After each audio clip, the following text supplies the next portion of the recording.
Good evening all of you my dear.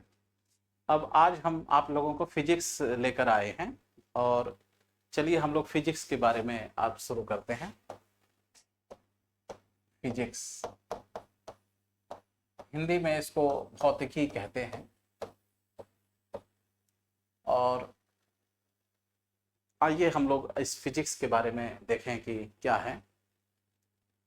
तो देखिए, सबसे पहला पॉइंट कि फिजिक्स के जो फादर हैं, तो फिजिक्स का फादर यानी फादर ऑफ फिजिक्स जो है ये न्यूटन को कहते हैं।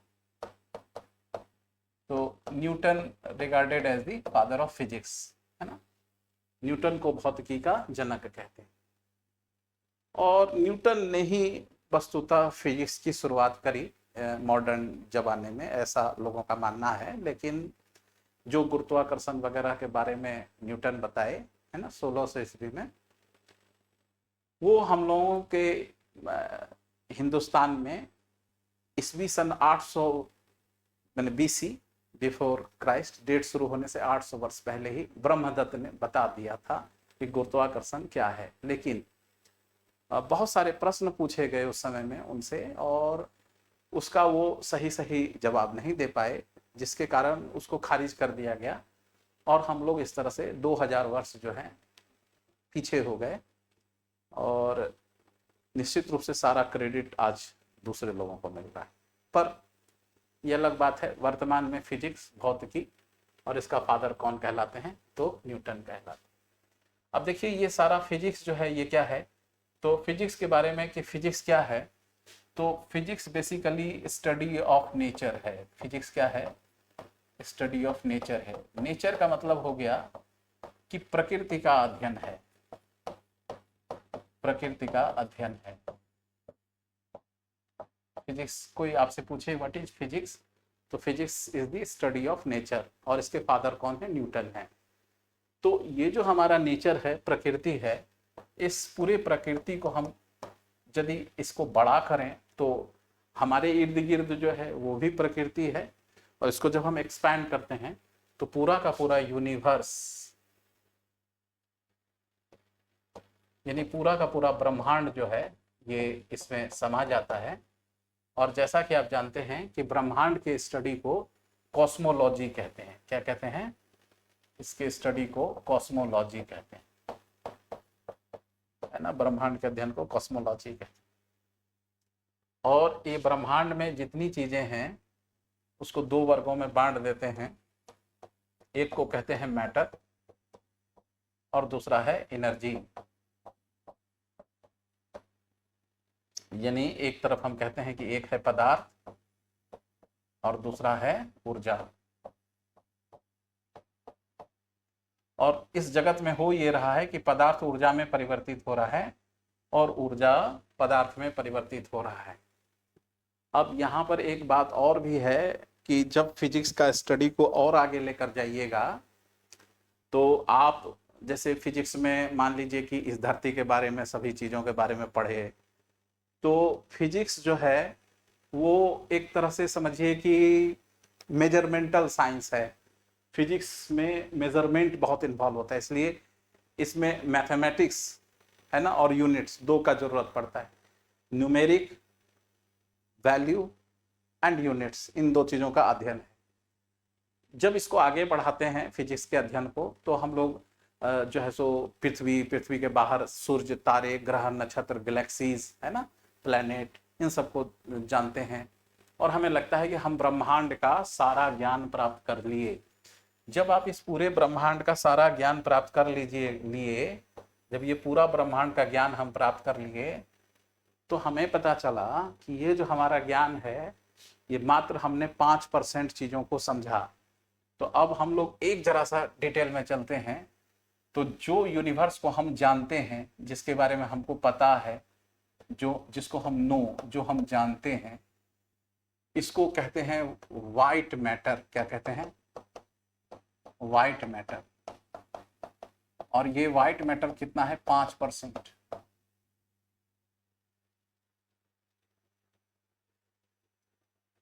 और जो नहीं जानते हैं उसको कहते हैं ब्लैक मैटर। इसको कहते हैं ब्लैक मैटर, और इसकी परसेंटेज करीब कितना है, ये है 25%। और बिग बैंग थ्योरी यहां पर आता है, और बिग बैंग थ्योरी इस पूरे ब्रह्मांड के उत्पत्ति का वर्णन करता है, बिग बैंग थ्योरी। और बिग बैंग थ्योरी देने वाले साइंटिस्ट का नाम था जॉर्ज लेमाइट्री। ये सब क्वेश्चन आएगा, आपको आंसर करना पड़ेगा, जॉर्ज लेमाइट्री। तो प्लीज आप ये सब पॉइंट को भी याद रखिएगा। प्रश्न आता है बिग बैंग सिद्धांत किसने प्रतिपादित किया, तो जॉर्ज लेमाइट्री ने बिग बैंग सिद्धांत दिया। तो ये व्हाइट मैटर जो है ये 5% है, और black matter converted into white matter, white matter converted into black matter, और बाकी जो 65 से 70% है ना, ये है ब्लैक एनर्जी, जो इनके बीच में सामंजस्य स्थापित करने का काम करता है। हो गए ना, चक्कर आ गई ना आपको। तो जो पूरे दुनिया भर का अध्ययन है, जिसको कि हम लोग समझते हैं कि हमने पूरे यूनिवर्स का अध्ययन कर लिया, ये सिर्फ 5% है, जिसको कि व्हाइट मैटर कहते हैं। 25% ऐसा मैटर है जिसके बारे में हम कुछ नहीं जानते हैं, वो है ब्लैक मैटर, 25%। और इन दोनों के बीच में जो तारतम्यता है वो क्या है, वो है ब्लैक एनर्जी, और वो कितना है, 65 से 70% है। और यही बिग बैंग सिद्धांत का जड़ है। आप इतना जान लीजिए, यही बहुत है, इससे ज्यादा जानने की जरूरत नहीं है। और एक बार जान लीजिए बिग बैंग सिद्धांत किसने दिया, तो जॉर्ज लेमाइट्री ने दिया। ओके, इसको नोट डाउन कर लिया जाए, है ना। वैसे तो इसका सबका पीडीएफ भी आपको मिल जाता है, इसलिए कोई घबराने की जरूरत नहीं है। तो हम लोग फिर नेक्स्ट पॉइंट पर चलते हैं। अब देखिए, अब जो हमारा ये जो है कि मैटर है ना, तो this one is our matter, okay, this one is our matter, and this matter converted into energy and energy converted into matter। पदार्थ ऊर्जा में परिवर्तित होता है, और ऊर्जा पदार्थ में। तो पदार्थ के 3 स्टेट होते हैं, और वो मैटर के 3 स्टेट्स हैं, है ना, सॉलिड और लिक्विड और गैस, और एक 4th है जिसका नाम है प्लाज्मा, ओके। और एक 5th भी है जिसका नाम है Bose Einstein constellation, Bose Einstein constellation, BEC, Bose Einstein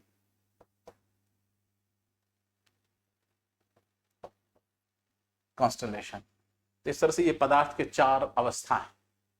तो सामान्य रूप से जो इसकी अवस्थाएं हैं वो 3 की ही बात की जाती है, सॉलिड, लिक्विड और गैस। और इसी की हम लोग अक्सर चर्चा करते हैं, ये सॉलिड, लिक्विड, गैस की। अब जब इसको एनर्जी देते हैं हम, तो एनर्जी जो है हमारे पास में किस रूप में है, तो अगर एनर्जी की बात करें तो एनर्जी हमारे पास में है in the form of heat, in the form of light, in the form of sound, in the form of electricity,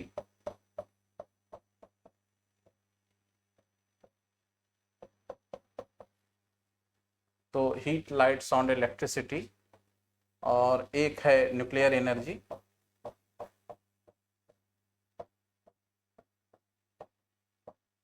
और इसको हम लोग हिंदी में कुछ इस प्रकार से कहते हैं, ऊष्मा, प्रकाश, ध्वनि और विद्युत, और इसको कहते हैं नाभिकीय ऊर्जा।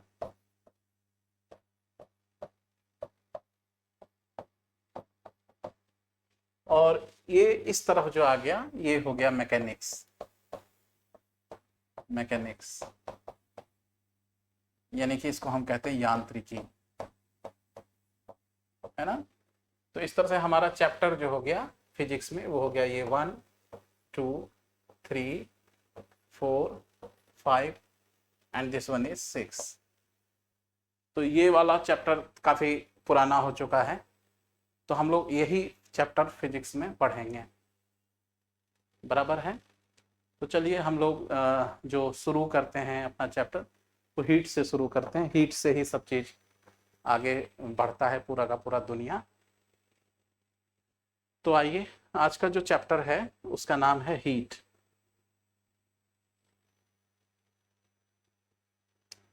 तो हीट को हिंदी में कहा जाता है, हीट को हिंदी में कहा जाता है उष्मा, और इसको विज्ञान की भाषा में कहा जाता है थर्म। थर्म। और जो चैप्टर है हमारा उसका नाम है थर्म, माने हीट, उष्मा, और इसको विज्ञान की भाषा में कहते हैं थर्मोडायनामिक्स। थर्मोडायनामिक्स। तो अब यहां पर थर्म शब्द का मतलब तो आप देखिए क्या होता है, उष्मा, और डायनामिक्स का मतलब होता है गतिकी, यानी उष्मा का गतिकी। अब उष्मा का गतिकी को अगर आप समझिए कि थर्मोडायनामिक्स क्या है, तो this is flow of heat. उष्मा का फ्लो, फ्लो ऑफ हीट, इसको हम हिंदी में कह सकते हैं उष्मा का प्रवाह। उष्मा का प्रवाह, फ्लो ऑफ हीट। हीट उष्मा, थर्मोडायनामिक्स उष्मा गतिकीय, और गतिकीय डायनामिक्स का मतलब है फ्लो, उष्मा का फ्लो। अब उष्मा का फ्लो जो है वो 3 प्रकार से होता है। कितने प्रकार से होता है? 3 प्रकार से। तो इस तरह से जो थर्मोडायनामिक्स का लॉ है वो भी 3 है, और ये है आपका लाइक दिस कंडक्शन,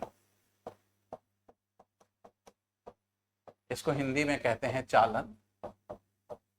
दूसरा है कॉन्वेक्शन, इसको कहते हैं संवहन। और तीसरा है रेडिएशन, और इसको हम कहते हैं विकिरण। तो उष्मा डायनामिक्स के 3 नियम हैं, और वो 3 शब्दों को प्रतिपादित करता है, कंडक्शन, कन्वेक्शन और रेडिएशन। अर्थात उष्मा का प्रवाह 3 प्रकार से होता है, कंडक्शन, चालन, संवहन, कन्वेक्शन, और विकिरण, रेडिएशन। ठीक है, आइए हम लोग दूसरे पॉइंट पर चलते हैं कि ये जो चालन, संवहन और कंडक्शन है, तो इसमें सबसे पहले नंबर पर जैसे कि हम लोग बात करें चालन, जिसको कि हम कहते हैं कंडक्शन, चालन, कंडक्शन। तो कंडक्शन को हम ऐसे डिफाइन करते हैं कि व्हेन फ्लो ऑफ हीट, लिखेंगे इस पॉइंट को, when flow of heat occurs, जब उष्मा का प्रवाह, जब उष्मा का प्रवाह तब होता है जब 2 वस्तु आपस में संपर्क में आते हैं। तो सपोज कीजिए कि ये बॉडी आपका क्या है, हीट है, और ये बॉडी दूसरा जो इसके बगल में है ये कोल्ड है।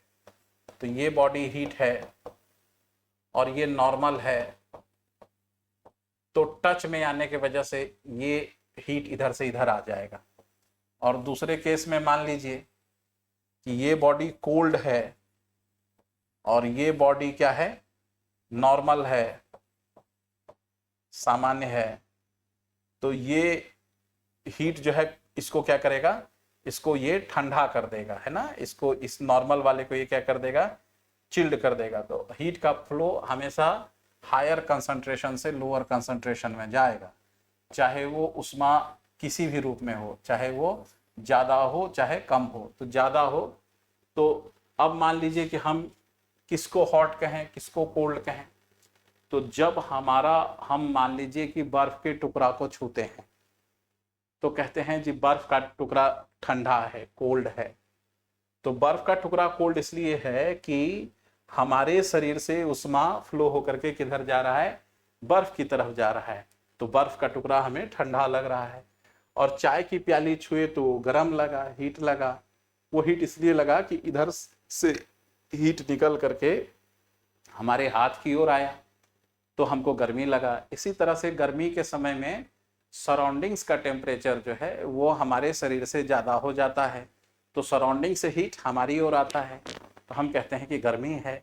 और जब हमारे शरीर से हीट निकल के बाहर जाने लगता है, सराउंडिंग का टेम्परेचर कम, हमारा टेम्परेचर ज़्यादा, तो हम कहते हैं ठंडा है। तो इस प्रकार से जब दो वस्तु आपस में संपर्क में आते हैं और तब ऊष्मा का प्रवाह होता है। ऊष्मा का प्रवाह तब होता है जब दो वस्तु आपस में संपर्क में आते हैं, तो इसे चालन कहते हैं। एग्जाम्पल लिखिएगा, इसका एग्जाम्पल है बेकिंग। बेकिंग, अब बेकिंग ब्रेड, चपाती, है ना, तो ये जो रोटी है, चपाती है, तंदूरी है ना, तो ये सब जितना भी बेकिंग की प्रक्रिया है, इसमें क्या होता है, तवा गरम है और उसके संपर्क में रोटी आया, उसके संपर्क में ब्रेड आया, तो हीट का फ्लो हायर टेम्परेचर से लोअर टेम्परेचर की तरफ गया, तो this process is known as conduction. तो इसको हम चालन कहते हैं। तो दो वस्तु आपस में संपर्क में आने से ऊष्मा का प्रवाह तब होता है जब दो वस्तु आपस में संपर्क में आते हैं, तो इस प्रक्रिया को चालन कहते हैं, कंडक्शन कहते हैं, है ना। तो this is conduction, this is चालन, है ना। अब जैसे कि मान लीजिए कि आप जैकेट पहन लेते हैं तो आपको ठंड नहीं लगता है, तो ठंड नहीं लगता है तो क्या हो गया, वी ब्रेक कंडक्शन, चालन की प्रक्रिया को हमने ब्रेक कर दिया, तो हमें क्या लगने लगा, ठीक ठाक लगने लगा, अंदर की गर्मी अंदर ही रह गई, बाहर नहीं गई, वी ब्रेक कंडक्शन, हमने चालन को तोड़ दिया। ओके, दो कम्बल, एक कम्बल की अपेक्षा दो कम्बल अधिक गर्म होती है, क्योंकि दो कम्बल के बीच उपस्थित हवा ताप की कुचालक का कार्य करता है, तो उष्मा का जो है चिल्ड नहीं होता है। तो दिस इज कंडक्शन, इसके द्वारा उष्मा को हमने प्रवाह को रोका। आगे हम इन सब बातों को अलग से आपको लिखाएंगे। तो this is conduction. Okay, next one is convection. Next one is convection.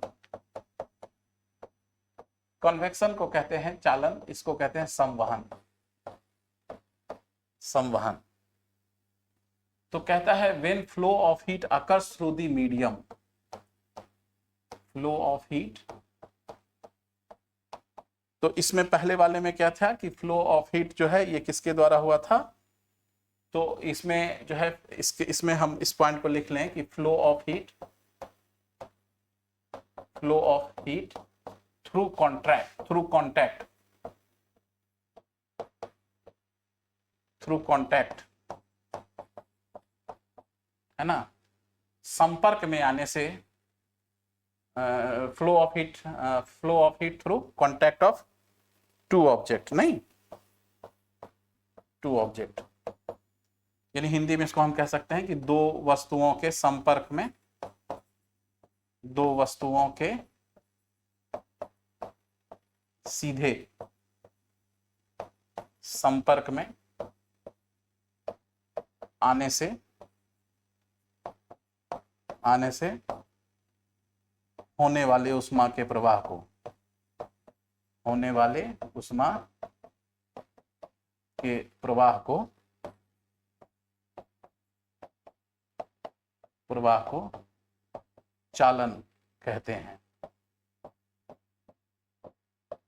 तो flow of heat flow of heat through contact of two object is said to be conduction. Okay, this is conduction. And now next one is आपका convection.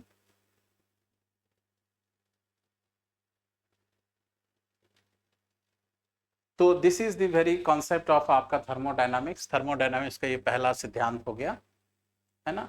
Higher concentration से lower concentration के तरफ, higher heat से lower heat के तरफ heat का flow होना ही क्या है, फर्स्ट लॉ ऑफ थर्मोडायनामिक्स है, जिसका नाम क्या कहलाता है, चालन।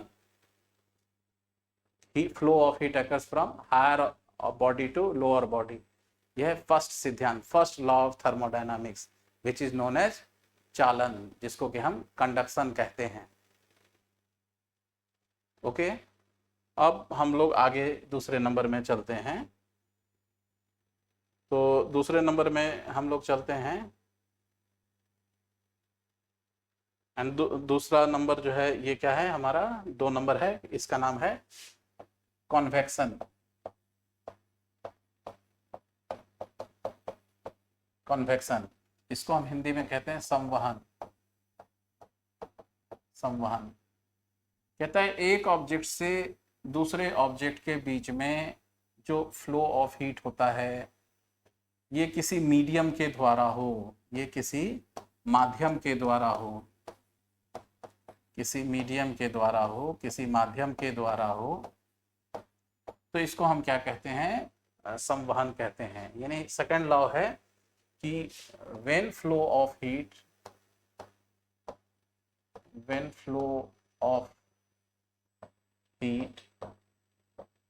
occurs through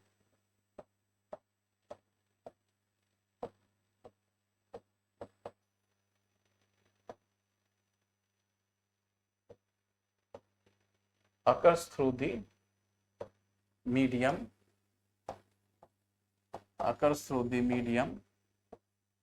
is said to be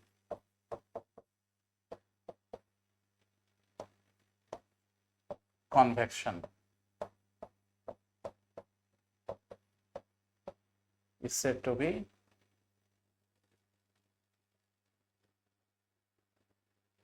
when flow of heat occurs through the medium is said to be convection. जब उष्मा का प्रवाह किसी माध्यम के द्वारा हो,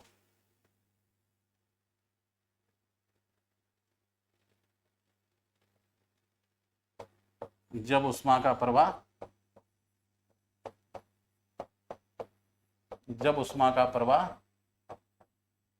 किसी माध्यम के द्वारा हो, जब उष्मा का प्रवाह किसी माध्यम के द्वारा हो,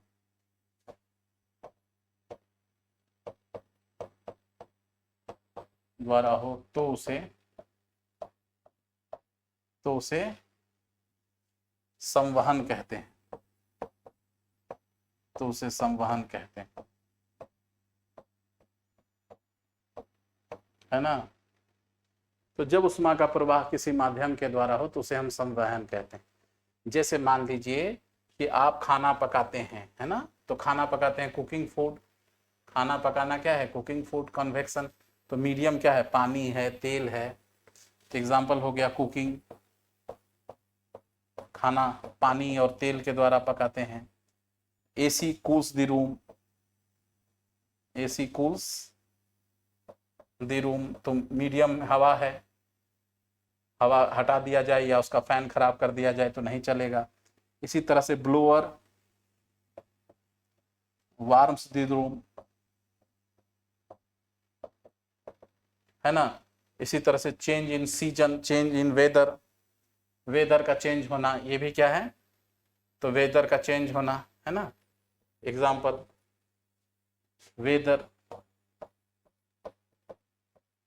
वेदर यानी मौसम, मौसम का बदलना, ये भी क्या है, ये सब क्या है, संवहन है। अगर कहीं पर बर्फबारी हुई तो मान लीजिए हिमाचल में बर्फबारी हुई तो दिल्ली में क्या हो गया, ठंडा हो गया, तो हवा के द्वारा क्या हुआ, हिमाचल से ठंडा यहाँ आ गया।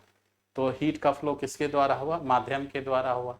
चावल पतीले में रखते हैं तो बीच में पानी रख देते हैं, तो पानी रख देने से जो है वो हीट का फ्लो हुआ पानी के द्वारा, तो चावल का पकना यानी कुकिंग क्या हो गया, कन्वेक्शन हो गया। कढ़ाई में सब्जी छौंकते हैं तो क्या करते हैं, बीच में तेल डाल देते हैं या पानी डाल के पकाते हैं, है ना, सिझाते हैं, तो वो क्या हो गया, कन्वेक्शन हो गया। तो जब उष्मा का प्रवाह किसी माध्यम के द्वारा हो तो उसे क्या कहते हैं, उसे संवहन कहते हैं, कन्वेक्शन कहते हैं। एग्जाम्पल ये सारे। ओके, और now next one is radiation, और तीसरे नंबर पर है, इसका नाम है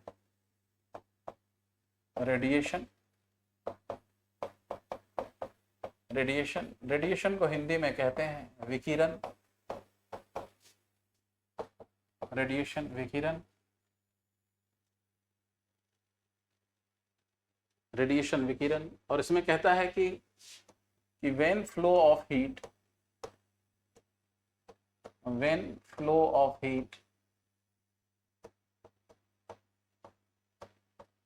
when flow of heat occurs, when flow of heat occurs without any medium, when flow of heat occurs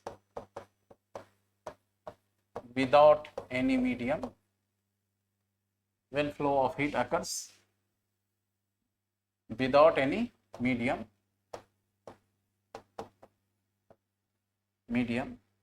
that is flow of heat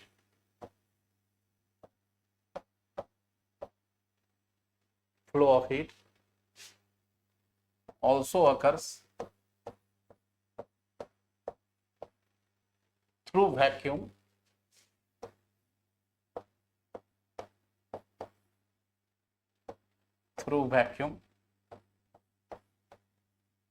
is said to be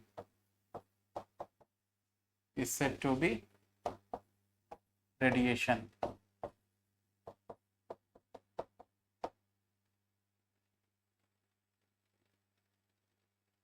Is said to be radiation. जब उष्मा का प्रवाह बिना किसी माध्यम का हो तो उसे हम क्या कहते हैं? तो जब उष्मा का प्रवाह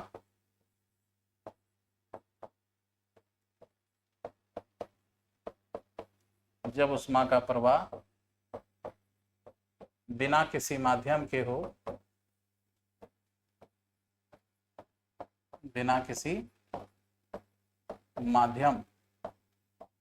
जब उष्मा का प्रवाह बिना किसी माध्यम के हो,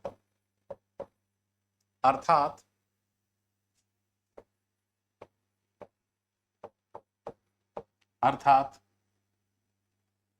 जब उष्मा का प्रवाह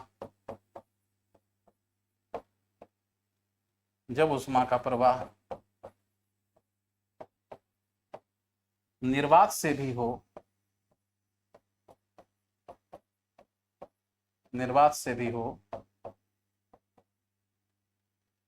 तो उसे विकिरण कहते हैं।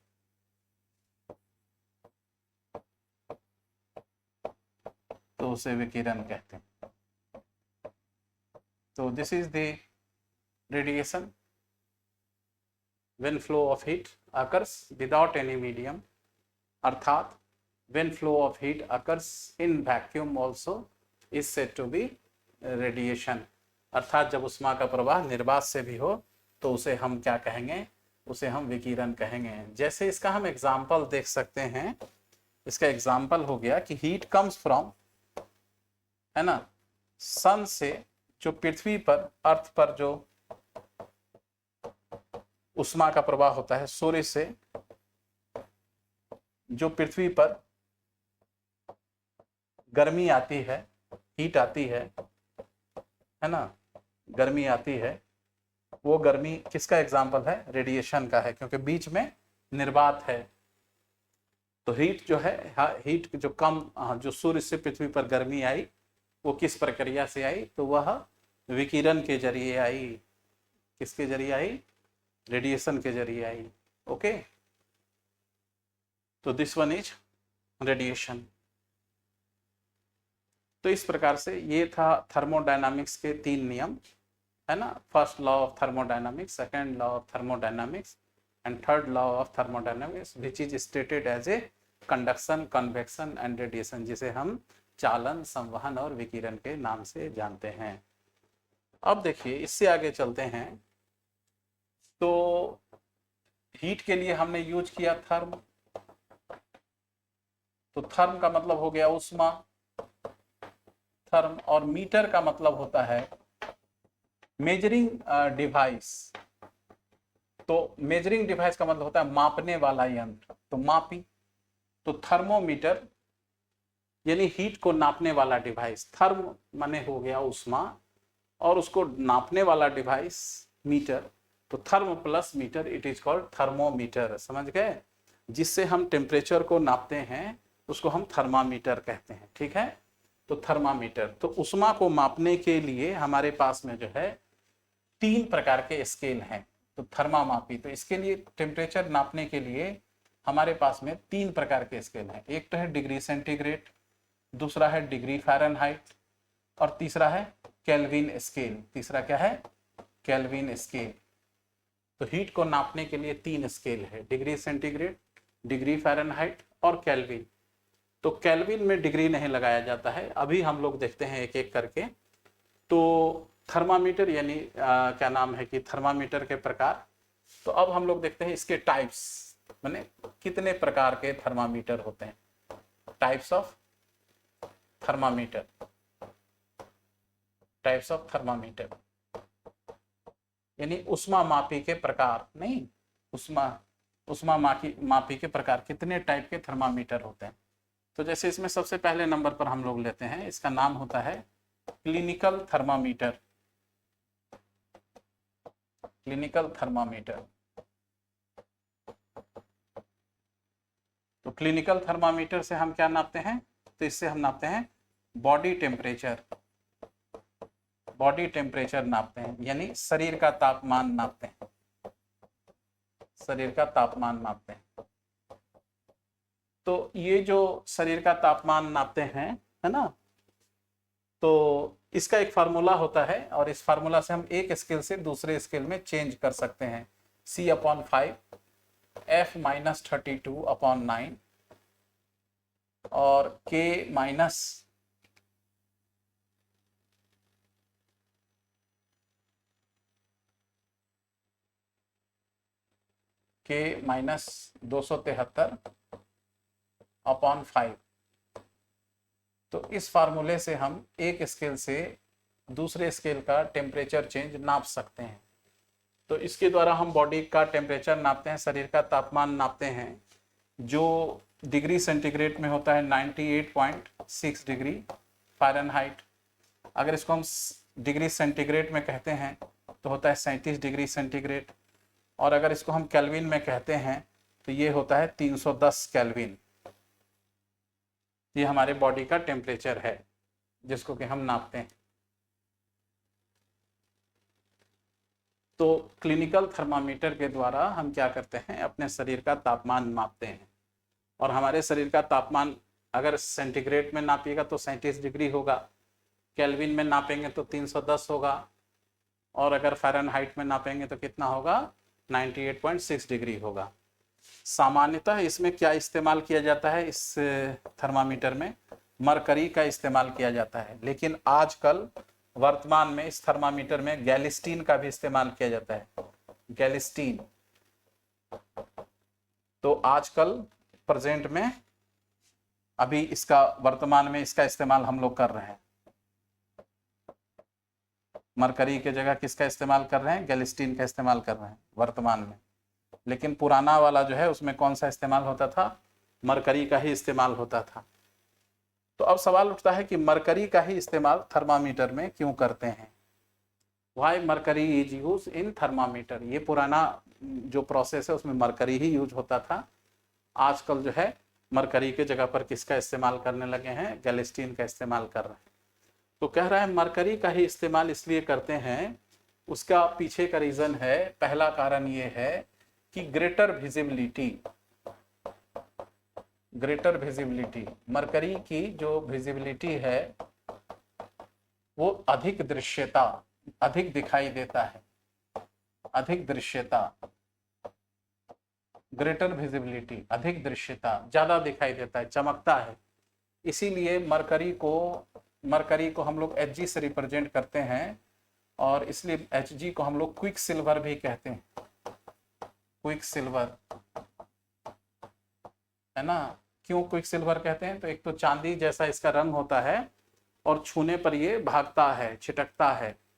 तो चांदी जैसा रंग है इसका, और सोने जैसी चाल, बड़ी अच्छी चलती है, छू नहीं सकते हैं। और एक यही मेटल है जो एग्जिस्ट इन लिक्विड स्टेट, बाकी सब सॉलिड। यानी चांदी जैसा रंग है इसका, और सोने जैसी चाल, और एक यही धातु है जो तरल अवस्था में पाया जाता है, बाकी सब ठोस अवस्था में पाए जाते हैं। तो इसीलिए इसका इस्तेमाल करते हैं। एक कारण तो हो गया ग्रेटर विजिबिलिटी, अधिक दृश्यता, इसे पढ़ने में आसानी होती है। दूसरा क्या है कि ये थर्मल कंडक्टिविटी है, इसमें थर्मल कंडक्टिविटी है, यानी इसको हिंदी में कहते हैं उष्मीय धारिता है, इसमें उष्मीय धारिता है, हीट को कंडक्ट करने की क्षमता है इसमें।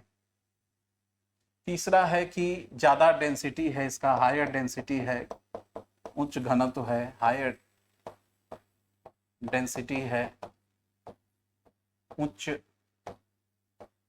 घनत्व है। और चौथा है कि यूनिफॉर्म एक्सपेंशन ऑन हीटिंग है, यूनिफॉर्म एक्सपेंशन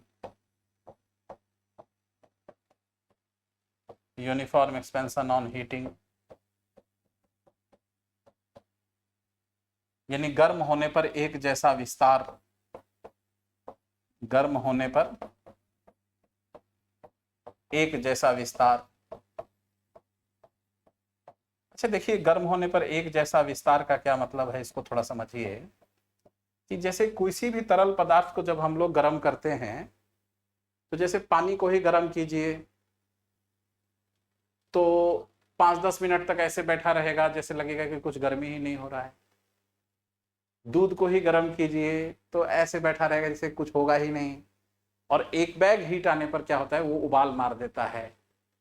लेकिन मरकरी में क्या है, तो यूनिफॉर्म एक्सपेंशन होता है। 1 डिग्री बढ़ा तो अगर इतना राइज हुआ, तो 2 डिग्री बढ़ा तो भी इतना ही राइज हुआ, और 98 से जब 99 होगा तो भी इतना ही राइज होगा, 99 से 100 होगा तब भी इतना ही राइज होगा, है ना। तो जो एक्सपेंशन है डिग्री के बढ़ने पर, वो क्या है, यूनिफॉर्म है, एक जैसा है।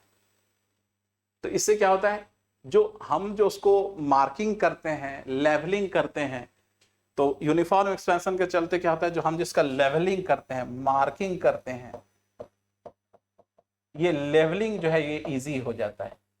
इस पर जो निशान लगाया जाता है कि 97 डिग्री, 98 डिग्री, 99 डिग्री, 100 डिग्री, ये यूनिफॉर्म होता है, एक जैसे खांच पर होता है। इसीलिए हम जो है मरकरी का इस्तेमाल किसमें करते हैं, तो थर्मामीटर में करते हैं। तो ये था। और मरकरी के बारे में कि मरकरी की अधिकता हो जाने से एक मिनीमाटा डिजीज हो जाता है। तो बहुत जगह पर थर्मामीटर को मुंह में डाल दिया जाता है, तो उससे कई बार लीक टूट जाने से मिनीमाटा डिजीज होता है, जो मस्तिष्क संबंधी मानसिक रोग है। और मरकरी ही सबसे पहला जाना गया सुपर कंडक्टर है। तो ये 2 पॉइंट आप एक्स्ट्रा जान लीजिए कि मरकरी के कारण जो है, एक तो होता है मिनीमाटा डिजीज। मिनीमाटा डिजीज, ये मिनीमाटा डिजीज जापान में हुआ था। तो मरकरी के कारण ये खतरनाक बीमारी जिसका नाम है मिनीमाटा डिजीज, है ना। ये थोड़ा सा अक्षर ठीक ठाक नहीं हुआ तो एक बार फिर से हम लोग कोशिश करते हैं। This one is मिनीमाटा disease.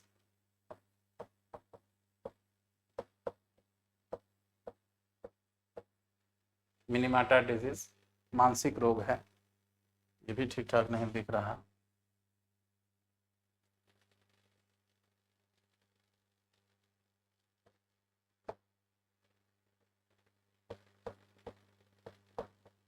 मिनीमाटा disease,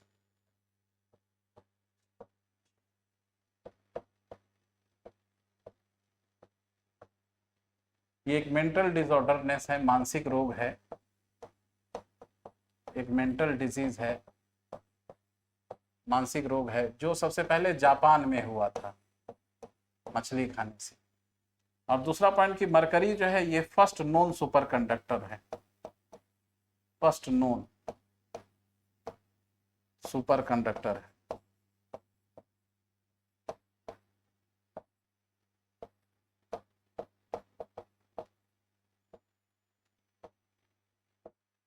first non super conductor, पहला जाना गया सुपर कंडक्टर। तो दिस इज दी मरकरी के बारे में कुछ इंपॉर्टेंट बातें थी। तो ये फर्स्ट नोन,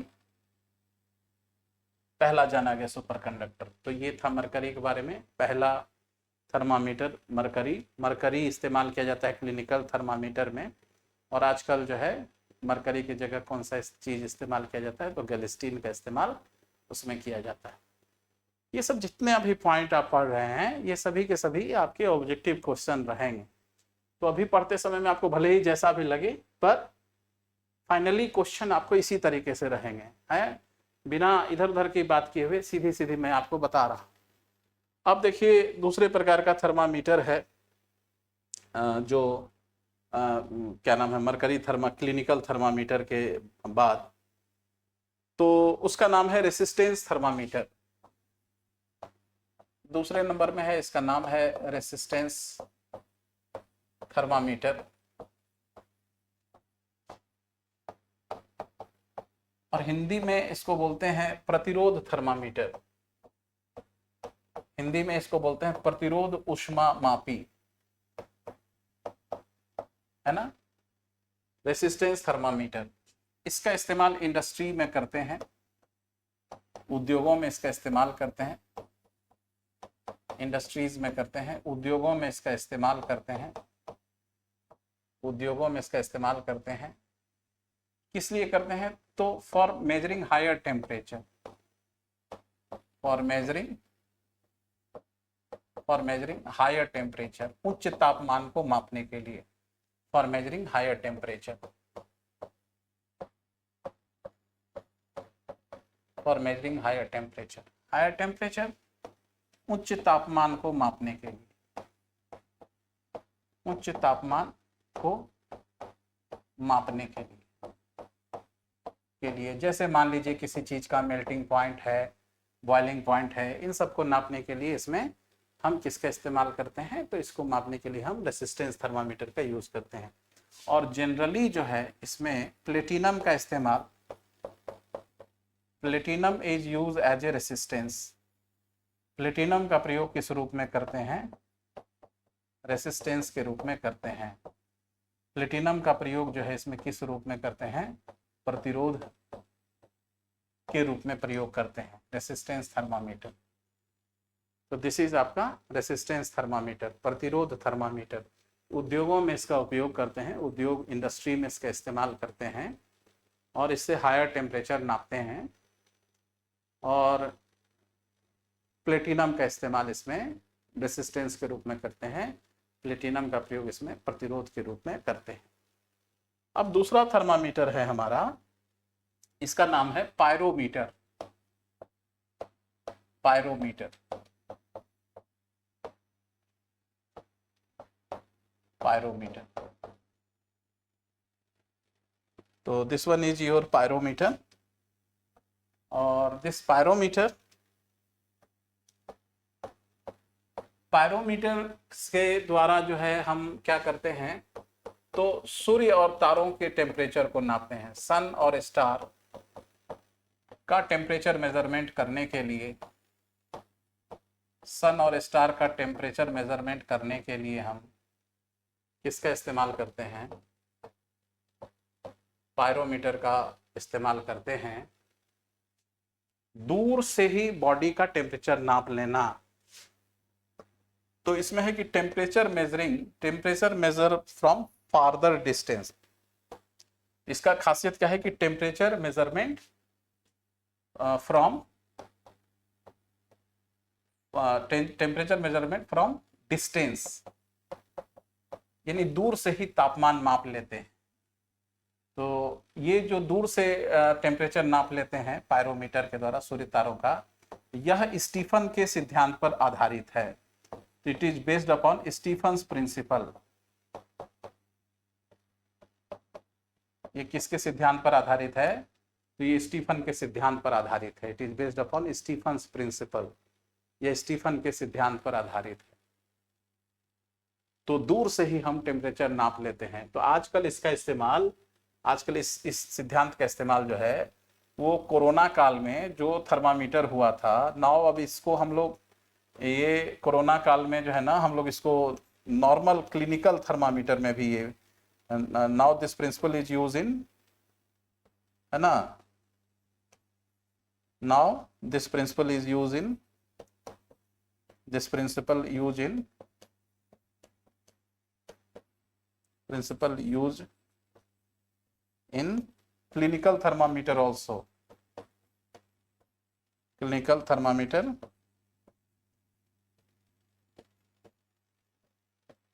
also, जो आप देखते होइएगा कि दूर से ही जो टेम्परेचर नाप लेते थे कोरोना काल में, तो क्लिनिकल थर्मामीटर में भी अब ये सिद्धांत जो है सो क्या हो रहा है, यूज हो रहा है, पायरोमीटर वाला सिद्धांत। तो this one is first thermometer is clinical thermometer, second one is resistance thermometer, प्रतिरोध thermometer, and third one is pyrometer, and this pyrometer is used for measuring temperature of sun and star. And now next is alcohol thermometer. Next is alcohol thermometer. और याद रखिएगा this is not alcohol meter. Alcohol meter एक अलग device है जिससे शराब पिए हुए लोगों को नापते हैं, और वो केमिस्ट्री के अंतर्गत का क्वेश्चन होता है। एल्कोहल थर्मामीटर में पोटेशियम डाइक्रोमेट और सल्फ्यूरिक एसिड का मिश्रण होता है, और उसमें फूंक मारने से कलर चेंज होता है, और वो कलर चेंज जो है वो डिजिटलाइज होता है, और उससे पता चल जाता है कोई आदमी कितना शराब पिए हुए है। तो that is alcohol meter, and there is a chemical questions. Alcohol meter use for detection of a drinking alcohol, है ना, and alcohol meter contain a mixture of potassium dichromate and sulfuric acid।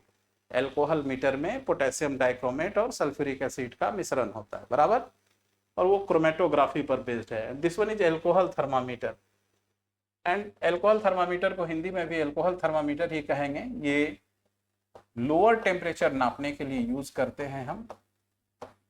Lower temperature मतलब हो गया -degree centigrade के तापमान को नापने के लिए इसका इस्तेमाल करते हैं, और इसमें जो है इथाइल अल्कोहल का इस्तेमाल करते हैं। इथाइल अल्कोहल, और इथाइल अल्कोहल का यूज करने के वजह से ही, इथाइल अल्कोहल इसमें यूज करने की वजह से ही इसका नाम क्या है, अल्कोहल थर्मामीटर है। और इसका कारण क्या है कि ये डज नॉट फ्रीज, ये डज नॉट फ्रीज, ये जमता नहीं है, ये जमता नहीं है, फ्रीज नहीं होता है, और फ्रीज नहीं होता है इसके चलते हम लोअर टेम्परेचर को नाप सकते हैं। तो एल्कोहल थर्मामीटर लोअर टेम्परेचर मापने के लिए इस्तेमाल करते हैं। इथाइल अल्कोहल का प्रयोग इसमें करते हैं क्योंकि एल्कोहल मीटर में लोअर टेम्परेचर नापा जाता है, और इसमें इथाइल अल्कोहल का प्रयोग करते हैं क्योंकि एल्कोहल निम्न तापमान पर जमता नहीं है ना। -डिग्री सेंटीग्रेड को नापते हैं। -273 डिग्री सेंटीग्रेड को ही कहते हैं 0 केल्विन, है ना। एंड दिस -273 डिग्री सेंटीग्रेड, है ना, -200 degree centigrade is 0 kelvin, and this one is known as absolute zero. This one is known as absolute zero. इसको परम शून्य ताप कहते हैं, इसको हिंदी में कहते हैं परम शून्य ताप, इसको हिंदी में कहते हैं परम शून्य ताप, एब्सोल्यूट जीरो, -273 डिग्री सेंटीग्रेड, परम शून्य ताप। और इस टेम्परेचर पर intermolecular motion becomes to cease, इस तापमान पर आंतर आणविक गति समाप्त हो जाती है, चीजें रुक जाती है, और यहाँ तक कि एटम के अंदर जो इलेक्ट्रॉन का मोशन है, वो एटम के अंदर इलेक्ट्रॉन का जो मूवमेंट है वो भी रुक जाता है इससे, है ना। तो एक और बात होता है कि कौन सा टेम्परेचर इक्वल होता है, तो -40 degree centigrade and -40 degree Fahrenheit, so same temperature, this is equal, बाकी इक्वल नहीं होता है। जैसे देखिए हमारा बॉडी ही था 98.6 डिग्री फ़ारेनहाइट, तो सेंटीग्रेड में लाए तो 37 डिग्री हो गया। कहाँ जो है सो 98, कहाँ 37, और केल्विन में लाए तो 310 हो गया, है ना। तो दो टेम्परेचर स्केल, कौन सा दो स्केल एक न्यूमेरिक वैल्यू पर सेम हो जाएगा? तो this one is -40 degree centigrade and -40 degree Fahrenheit. और दूसरा है स्टडी ऑन लोअर टेम्परेचर, निम्न ताप पर किए गए अध्ययन को, तो दिस इज नोन एज क्रायोलॉजी। क्रायोलॉजी, क्रायोलॉजी को हम हिंदी में कहते हैं निम्न ताप की, निम्न ताप की study on lower temperature. Study on lower temperature, निम्न ताप पर किए गए अध्ययनों को क्या कहा जाता है? क्रायोलॉजी, है ना। तो study on lower temperature is called cryology. और इस पर जो घटनाएं होती है, तो इस घटना को नाम देते हैं क्रायोजेनेसिस। क्रायोजेनेसिस।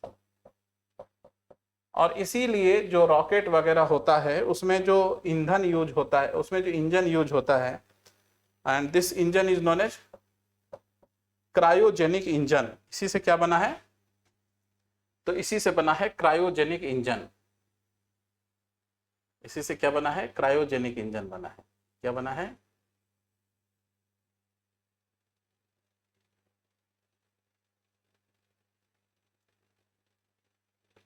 इसी से बना है क्या? Cryogenic engine. Cryogenic engine. और ये कहाँ यूज होता है? ये होता है रॉकेट में यूज होता है। और ये रॉकेट कहाँ यूज होता है? तो लॉन्चिंग व्हीकल, जो सैटेलाइट में जो प्रक्षेपण यान होता है, प्रक्षेपण यान, जिससे कि सैटेलाइट को हम उसकी कक्षा में लॉन्च करते हैं, तो उसमें लॉन्चिंग व्हीकल में इसका इस्तेमाल होता है। लॉन्चिंग व्हीकल में इसका इस्तेमाल होता है। किसका? इस क्रायोजेनिक इंजन का लॉन्चिंग व्हीकल में इस्तेमाल होता है। और जो क्रायोजेनिक फ्यूल होता है वो होता है हाइड्रोजन। क्या होता है? तो ये क्रायोजेनिक फ्यूल जो होता है, तो दिस इज क्रायोजेनिक इंजन। और क्रायोजेनिक फ्यूल जो है हमारा, यानी क्रायोजेनिक फ्यूल यानी क्रायोजेनिक ईंधन, ये कौन होता है? हाइड्रोजन। हाइड्रोजन। और इसको जलाने के लिए साथ में क्या लिया जाता है? ऑक्सीजन। तो क्रायोजेनिक फ्यूल में लिक्विड हाइड्रोजन और लिक्विड ऑक्सीजन का इस्तेमाल करते हैं रॉकेट में। और ये बिल्कुल जो है क्या है? पॉल्यूशन फ्री फ्यूल होता है। This is cryogenic engine. Okay, तो this is alcohol thermometer. Alcohol thermometer use for measuring lower temperature, निम्न तापमानों को नापने के लिए यूज करते हैं। इथाइल अल्कोहल का इस्तेमाल करते हैं क्योंकि ये फ्रीज नहीं करता है और -273 डिग्री सेंटीग्रेड परम शून्य ताप होता है। क्रायोजेनिक -40 डिग्री सेंटीग्रेड और -40 डिग्री फ़ारेनहाइट एक ही ताप को प्रदर्शित करता है। और क्रायोलॉजी, निम्न ताप पर किए गए अध्ययनों को क्रायोलॉजी कहते हैं, निम्न ताप की। और जो प्रक्रिया होती है उसको क्रायोजेनेसिस कहते हैं। और इसी के आधार पर क्रायोजेनिक इंजन का निर्माण हुआ और इसका इस्तेमाल रॉकेट में करते हैं या लॉन्चिंग व्हीकल में करते हैं, प्रक्षेपण यान में करते हैं। और इसमें हाइड्रोजन का प्रयोग करते हैं, किसके लिए? ईंधन के रूप में। अब दूसरा थर्मामीटर है हमारा, इसका नाम है gas thermometer. Gas thermometer. Gas thermometer. Next one is our gas thermometer. Okay, so this one is our gas thermometer, and this gas thermometer, इसको गैस उष्मामापी कहते हैं हिंदी में, गैस उष्मामापी। और इसका प्रयोग जो है गैस थर्मामीटर का, गैस उष्मामापी का, हम लोग किस में करते हैं? तो ये हम लोग करते हैं साइंटिफिक एक्सपेरिमेंट में। इसका इस्तेमाल कहाँ करते हैं? साइंटिफिक एक्सपेरिमेंट में करते हैं। साइंटिफिक एक्सपेरिमेंट में करते हैं, यानी हिंदी में कह सकते हैं कि इसका हम इस्तेमाल कहाँ करते हैं? इसका इस्तेमाल हम लोग करते हैं वैज्ञानिक अनुसंधानों में। वैज्ञानिक अनुसंधानों में करते हैं। वैज्ञानिक अनुसंधानों में करते हैं। ओके, साइंटिफिक एक्सपेरिमेंट में करते हैं। क्यों करते हैं? तो इससे जो है, क्योंकि बहुत एक्यूरेट मेजरमेंट होता है, क्योंकि इससे एक्यूरेट मेजरमेंट होता है, बड़ा ही एक्यूरेसी के साथ मेजरमेंट होता है। तो इसका कारण क्या है? तो इसका कारण है एक्यूरेसी इन मेजरमेंट। क्या है? Accuracy in measurement. मापन में बहुत शुद्धि होती है। एक्यूरेसी इन मेजरमेंट, हिंदी में क्या कह सकते हैं इसको? हिंदी में इसको कहते हैं मापन में शुद्धि। मापन में शुद्धि बड़ा ही अच्छा इससे होता है। और कहते हैं ऐसा जो मतलब कि गैस थर्मामीटर, गैस उष्मामापी, इसका इस्तेमाल हम लोग वैज्ञानिक अनुसंधानों में करते हैं, साइंटिफिक एक्सपेरिमेंट में करते हैं।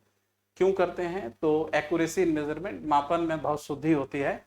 और ऐसा क्यों होता है? तो ऐसा इसलिए होता है कि ठोस तो एक जगह प्लेटिनम लिए नापने के लिए, दूसरा लिक्विड लिए, और यहाँ पर गैस लेते हैं।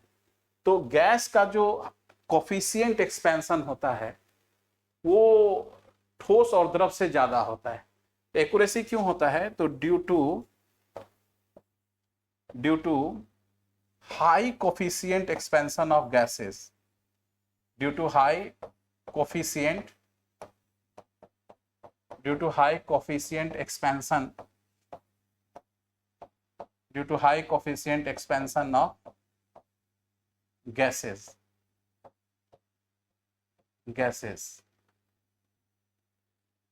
Due to high coefficient expansion of gases, क्योंकि गैसों का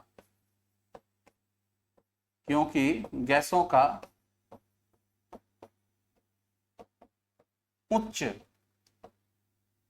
प्रसार गुणांक होता है। क्योंकि गैसों का उच्च प्रसार गुणांक होता है।